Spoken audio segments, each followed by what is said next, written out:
The only thing that they can cry about is how he was mean to Nazis.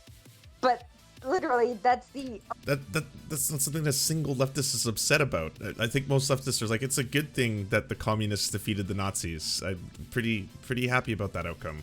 Only true thing that they have is how mean he was to Nazis. And what? I've never heard a leftist say that. I've genuinely, in my entire life, it's a weird straw man. I've never seen a single person be like, I would be on board with Stalin. He was just really mean to the Nazis, you know? Like, what?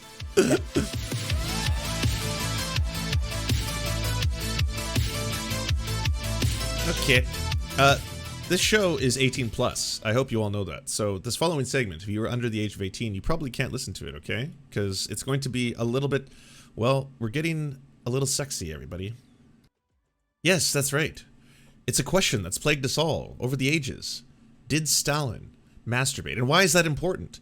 Well, you may think this entire thing is ridiculous, but it's real. It's absolutely real. This is Esha Legal, someone with whom I've had quite a few negative interactions on the internet over the years. This is one of the people who did the blood quantum on me and then has since kind of walked back that position, but has a new segment called Why Stalin Didn't Masturbate. Did Stalin masturbate? Now, I'm assuming this isn't actually about Stalin masturbating, but I'm curious. I haven't had the pleasure of listening to it yet, so.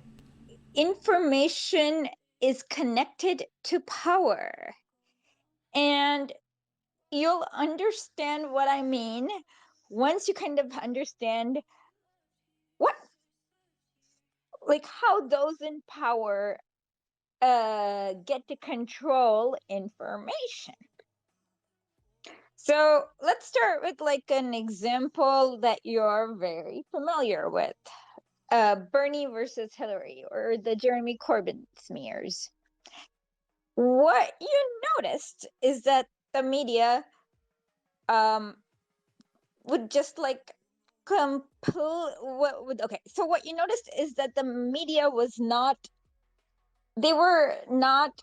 Is she drunk? I haven't slowed this down at all. This is just one-time speed. Like a passive entity where like news just flows in and then they report it out. No. They are they were an advocate for a side. They were playing for a team.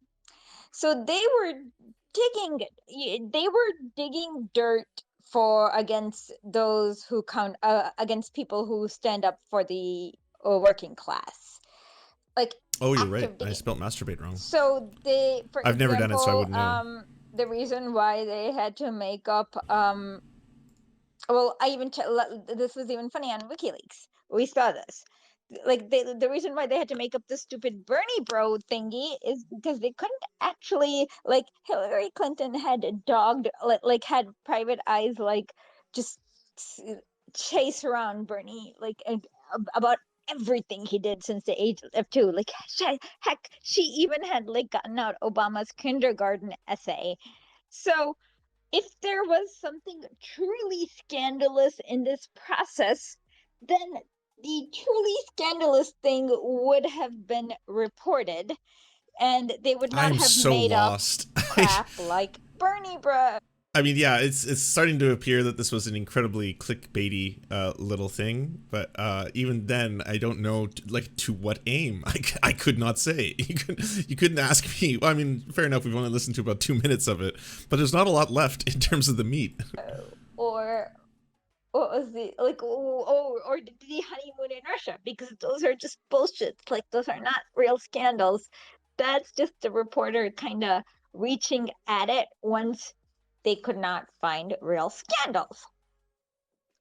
So now, okay, so what I'm gonna guess that this is about how there are faux scandals made up about major politicians, and one of the scandals made up about Stalin is going to be related to masturbation, or just that's the clickbait title. I don't know.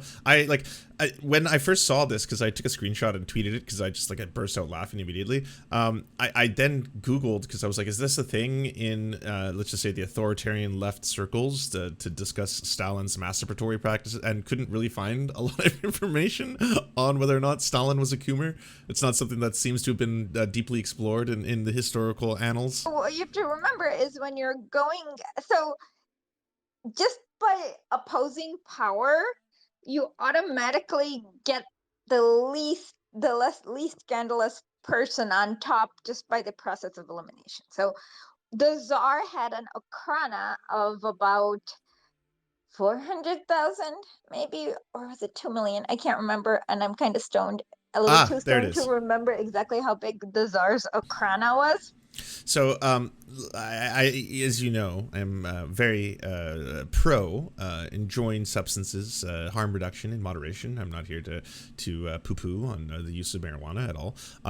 I just personally, I would say, as a media figure, if I was that level of blitzed, probably wouldn't decide now's the time to do my clickbait Twitter session about Stalin's masturbatory practices. Just personally, that's me. But Um, so, and then if you look at the Okrana files, they literally dogged like Lenin, like there were like 3 Okrana agents like dogging him, like just writing down everything. But the thing is that Lenin did not do shit because Lenin would go, wake up, go to the library, walk briskly, read at the library and write mean letters, and then walk back home. And he didn't even drink alcohol, so he'd drink a glass of hot milk and sleep. So there's like nothing even.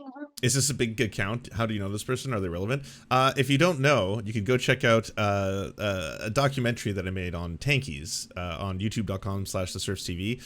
They went after us because of a post we made a long time ago, I think like 2 years ago. And it was just basically like someone had kept popping up in my chat at that time, multiple people actually, and they would just spam in all caps like Stalin did nothing wrong, non-believers deserve the gulags, the Holodomor isn't real, like all this shit like that. And I was like, we were mass banning accounts, but it was just becoming so annoying that I eventually got to a point where I made a tweet, right? And I was like, fuck authoritarianism, fuck Nazbols, and fuck anyone who does Stalin apology. It was just like a big old angry Twitter blah, and put it out there, and immediately got like quote tweeted by her.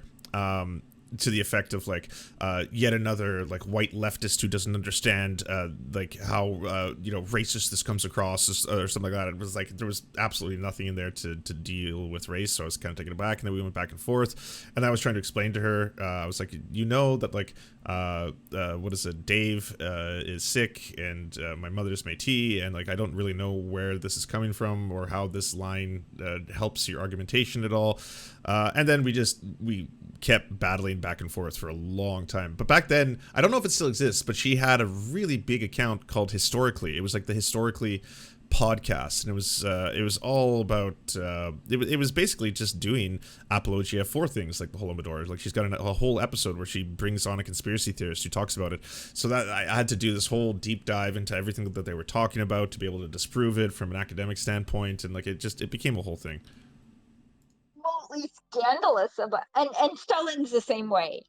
Um, he was literally like, so whenever you ask people about Stalin, and like they always mention things like when really mundane things. So if Stalin had actually done something scandalous, like I don't know, slept with a 14-year-old, or like, I mean, seriously, if or had an okay, so his wife committed suicide, and after that, what you realize is that Stalin basically slept on a twin bed in the basement of the Kremlin for the next like 30 years. I kid you not. He slept in the basement of the Kremlin on a twin bed. And so so around that time, capitalists are super worried because during World War One, right after World War One, they basically had to like fight a lot of war to like preserve capitalism. Would have fallen if they hadn't like they had to commit a lot of genocide around that time to like keep up capitalism, or else it would have gone whoosh. They had to come up with genocide So, around that and time. Stalin by then was like the biggest threat to capitalism. So they would have had not just reporters. They had had fifth column. They had all of the czar's agents who went and straight worked for the Abwehr in Germany. See, like, this is what I would expect someone who was at a party on a couple of brownies, like, just walking up to you randomly to talk about. It's not something I'd assume someone would decide, well, this seems like a good time to go live in front of my thousands of followers on Twitter, record this little audio thing so they can hear it, and then leave it up. Leave it up so everyone can play it later. And so there were a lot of people spying on his every single move. And so if they had to make up crap like Holodomor, it means he did not do a single mildly scandalous thing in his life. And you'll see he did not. He was not rude to people. Lenin at least was rude. They couldn't get him on that. He lied. Wait, Stalin was rude and he never lied? That's gonna be the long way. I mean, okay, everything else I've been doing, genocide denial, all that kind of stuff. Yeah, all of that. That's just come on. That's just, you don't understand. There's Hillary Clinton, dog, Bernie Sanders, the smears. You get that, but he was rude. I'll give you that. He was rude. The only thing that they can cry about is how he was mean to Nazis, but literally that's not something a single leftist is upset about. I think most leftists are like, it's a good thing that the communists defeated the Nazis. I'm pretty happy about that outcome. Only true thing that they have is how mean he was to Nazis. And what? I've never heard a leftist say that. I've genuinely, in my entire life, it's a weird straw man. I've never seen a single person be like, I would be on board with Stalin. He was just really mean to the Nazis, Like, what? And then, the problem is that the West imported a lot of Nazis. So a lot of these children of Nazis think that, being mean to Nazis is a bad thing. And the only thing that shows you is that Stalin was way too merciful to allow these Nazis to go to the West and have children. And with that, I end my session about the contradictions of realizing information is connected to power. And sweet, merciful Stalin. How did he allow children to breed decades later? All you descendants of Nazis, every one of you should not exist. Understand what I mean? Once you kind of understand what the fuck? What? How the Oh, that's it. All right. Well, we got clickbaited. There's no question. We did get clickbaited, but I think that was a good one. In terms of clickbaits, I've been clickbaited before, and I'm like, oh, wait, but no, this was great. This is, the stoned musings of someone who probably shouldn't be near a microphone, to say the very least. Oh, well done, Esha. Do you enjoy the Serfs but prefer not to have to use your eyeballs? Many are saying this. Well, we've got the solution for you. It's the Serf Times in podcast form, available on most major podcasting networks now. If you enjoy it, please consider leaving a good review and feedback because it really helps the show out, apparently, and it's free, just like the podcast. To our gods, Xander Corvus and Peyton L. Just, we are prepared to embark on a mighty jihad in your name. To our monarch, Tom Spiker, we are but your humble jester, attempting in vain to get you to laugh. To our valiant knights of the Round Table, Benji Arnie, Tech Tink, Scary Earth Human, Tony, DM Rivera, Resident Scarecrow, Sir Nickus, Mayred, Cheryl Alvarez, Ruby Kelly, Brandon, Words Greenwood. It doesn't matter what I believe, it only matters what I can prove.